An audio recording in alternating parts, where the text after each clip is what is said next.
The Hlupak Village Incorporated School and Chicken Coop, a Folktale. The tiny village of Hlupak was aglow with brilliant autumn foliage. The apples had ripened on the trees. The air had taken on the crisp bite of fall. The children of the village were filled with anticipation. Soon their work in the fields would conclude, and they would return to the comparative leisure of their slates and school books. The Hlupak Village Incorporated School and Chicken Coop was a source of great pride for the townspeople. From the noblest citizen to the most humble, all had shared a hand in the establishment of the institution, lending their trades and talents to its building and upkeep. Woodsmen had felled and planed the lumber. Carpenters had framed the sturdy walls. The local magic woman, Nona Yaya, had sprinkled the site with paprika for luck. The enchantment of the paprika was dubious, but the villagers appreciated the sentiment nonetheless. Even the local prostitutes who plied their trade in the rooms above the tavern contributed as they were able, pressing their customers to place an extra groschen in the payment jar lest their nights of drinking sleevets and enjoying additional pleasures be exposed, ensuring the school was always supplied with ample chalk and firewood. Thanks to the brindled hens lining the walls, lunch was consistently provided. And, in a stroke of serendipitous efficiency, the chickens also served as an effective, if pungent, layer of insulation from the bitter winter cold. Although an old-fashioned community in most respects, Hlupak prided itself on its progressive stance on education. Despite being a small and rural village, any child, serf or lord, boy or girl, genius or Egypt, was permitted to attend the village school until the age of 10, when further education was deemed more of a liability than a blessing. As long as the child was of Hlupakian parentage, they were entitled to the finest schooling a town of 436 could provide. It was a point of pride that even the lowliest child of a haycutter could count to 12 and sign their own name in the magistrate's book when binding themselves in lifelong service to their feudal lord. Some could even dream of rising to the rank of barber or fishmonger, a status of which peasants in neighboring towns could scarcely dream. Each year, the first day of school was considerately scheduled for the day after the Sleevisk festival, allowing the parents of young children an opportunity for recuperation from the inevitable headaches and sour stomachs that followed the celebration. And so it was that Mary and Jamie came to lead little Jerry down the well-worn path to the Hlupak Village Incorporated School and Chicken Coop.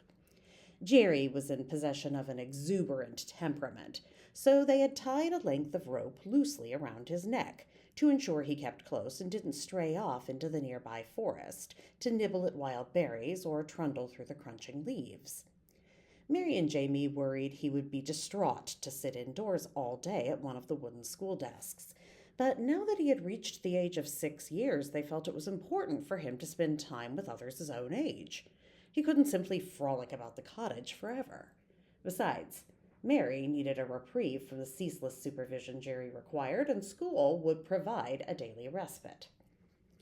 Once the schoolhouse was in sight, Jamie loosened the rope and allowed Jerry to run ahead.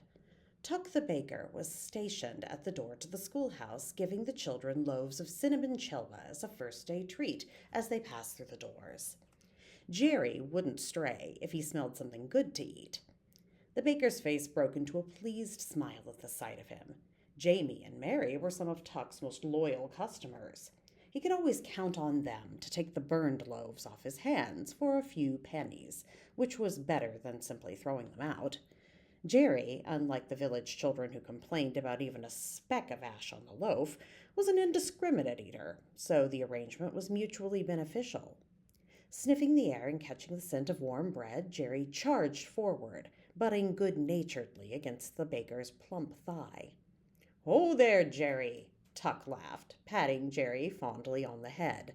"'Tis plenty of chelba for you, a whole loaf, in fact." He held out a blackened brick of chelba, which Jerry gobbled down eagerly. Jamie and Mary, panting, caught up to him.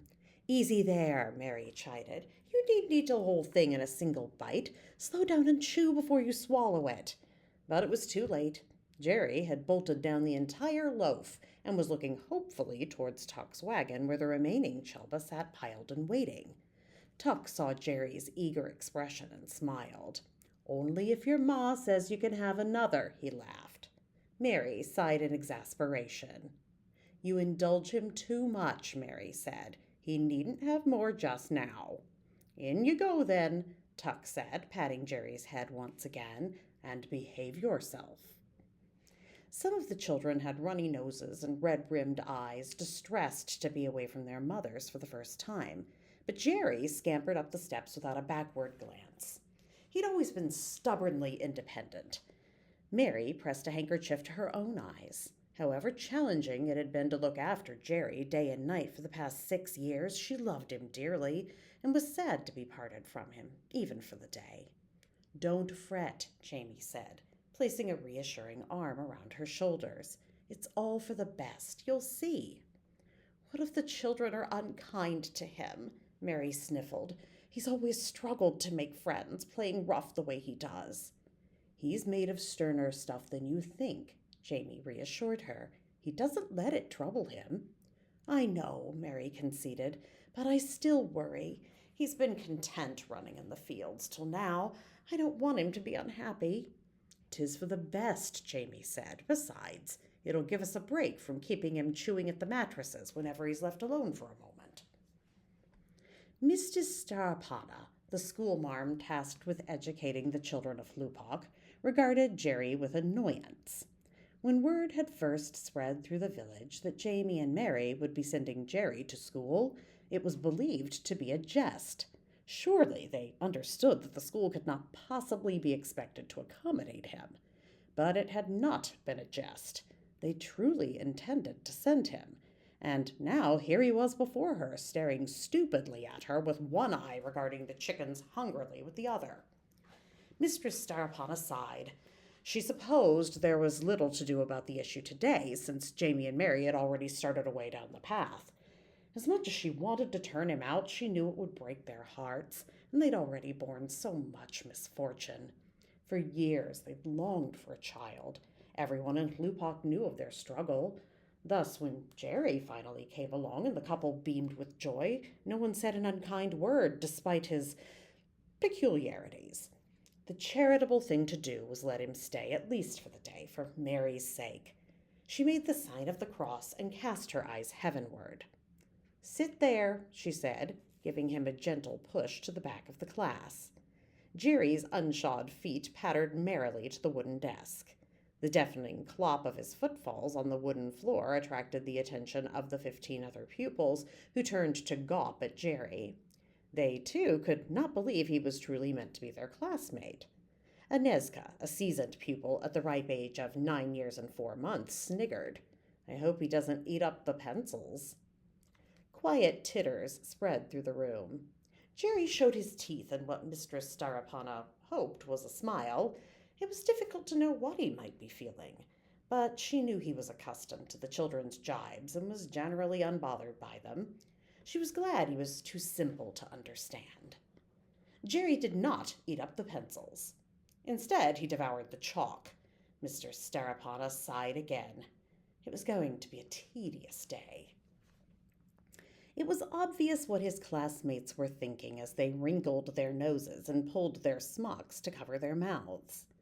The students sitting closest slowly inched their desks away, the chair legs screeching against the wooden planks. Mistress Starapana shared their sentiments, but what could one do? Stifling her gag reflex, she composed herself and remembered her conviction to show compassion. "He smells," said Victoire. "Worse than the chickens," added Jerka. "Worse than the outhouse," Zlata said, pinching her nostrils shut with one hand and fanning the air with the other. "That's not true," Mistress Starapana began weakly, but even she could not pretend not to notice the strong aroma of dung emanating from the back row of the classroom. She allowed her eyes to drift from Jerry's good-natured face to the floor beneath his seat. Well, that certainly explained the smell. Silently, she swept the mess into the nearest chicken coop. She looked at the chickens apologetically. They glared back reproachfully, but that was a matter for later in the day. Mistress Starapana found every academic lesson more disastrous than the last. During arithmetic, Jerry was unable to count past 2. The concept of finger counting was utterly pointless. During ciphering, Jerry devoured more chalk than he pressed to the slate.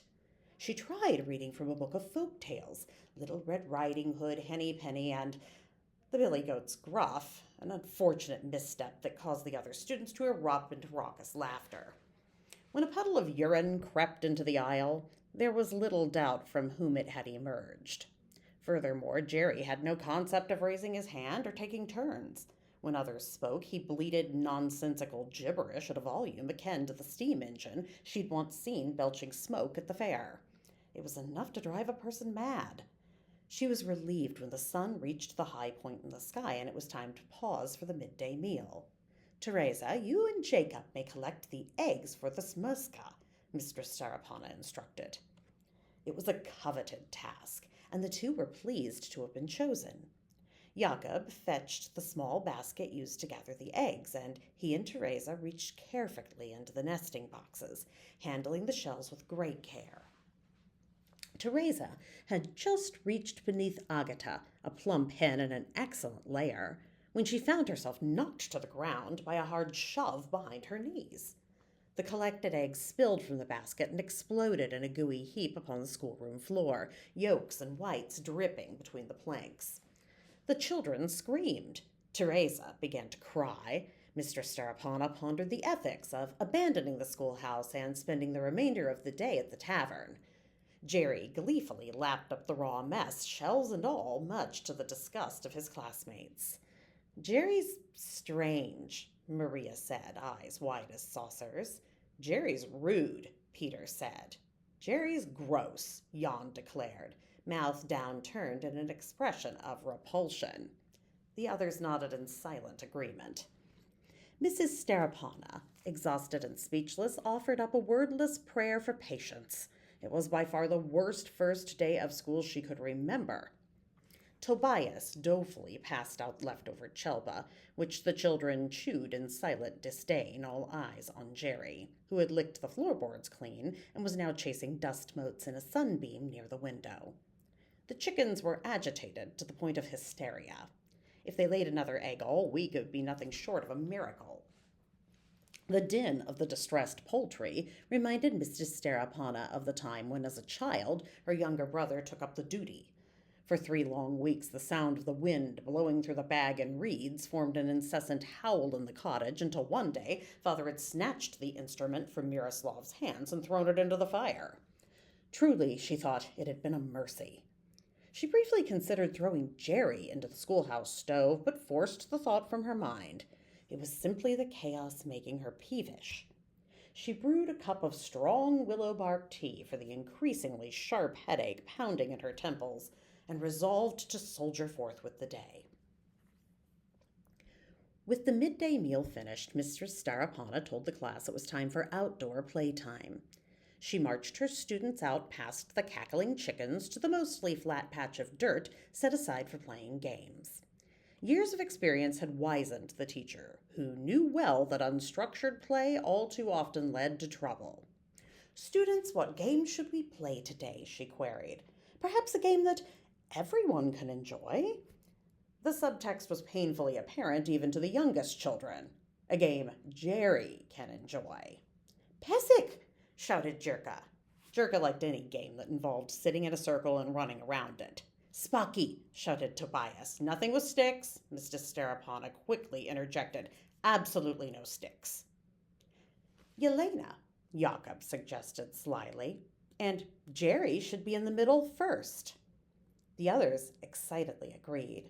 Jakob smirked. Mistress Starapana had an uneasy feeling that retribution for the eggs was the boy's primary aim in suggesting the game, but what was there to do? The hard leather balls were distributed, and 15 bodies formed a circle around Jerry, who appeared bewildered. He's never played a game before, Mistress Starapana thought. It's going to be a massacre. She closed her eyes. She couldn't bear to watch as arms were cocked and ready to throw. "On the count of 3, Jakob said, eyes narrowed to little more than slits. A muscle twitched beneath his plump pink cheek. 1, 2, 3. Leather balls soared like cannon fire towards the center of the circle. The teacher braced herself for the yelps of pain she was certain would be forthcoming.